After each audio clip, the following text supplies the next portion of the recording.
భారీ scores, milli seconds రనౌట్స్తో ఈ IPL season తగ్గేదేలే అన్నట్టు నడుస్తుంది. ఈరోజు Gujarat Titans versus Punjab Kings అయితే తలపడుతున్నాయి.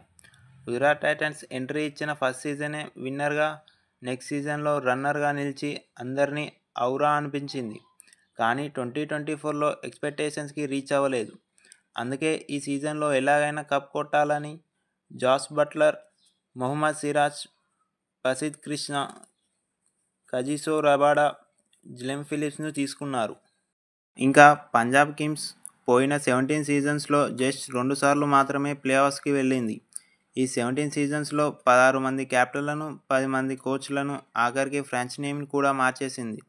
అయినా లక్ కలిసి రాలేదు. ఈసారి కూడా భారీ మార్పులు చేసింది. అదృష్టం పరీక్షించడానికి రెడీ అయిపోతుంది. శ్రేయాస్ అయ్యర్ని కొని కెప్టెన్సీ బాధ్యతను అందించారు. ఈ రెండు టీంని కంపేర్ చేస్తే గుజరాత్ టైటన్స్, పంజాబ్ కింగ్స్ మధ్య 5 మ్యాచెస్ జరిగాయి. అందులో 3 మ్యాచ్లు గుజరాత్ గెలవగా 2 మ్యాచ్లు పంజాబ్ నెగ్గింది. రెండు టీమ్స్ ఫామ్ కేపబిలిటీలను కన్సిడర్ చేస్తే మ్యాచ్ చాలా థ్రిల్లింగ్గా ఉండబోతుంది. 2022లో ఈ రెండు టీమ్స్ మధ్య జరిగిన match one of the best మ్యాచ్గా నిలిచింది. జీటీ విధ్వంసకర ఇన్నింగ్స్ ఆడి పంజాబ్ని ఓడించింది. ఫైనల్గా ఒక కరెంట్ పాయింట్ ఏంటంటే ఇవాళ జరగబోయే మ్యాచ్లో జీటీ వాళ్ళైతే స్ట్రాంగ్ బౌలింగ్ లైనప్ ఉంది. పిచ్ బౌలర్స్కి సహకరిస్తే విజయం వీరిదే.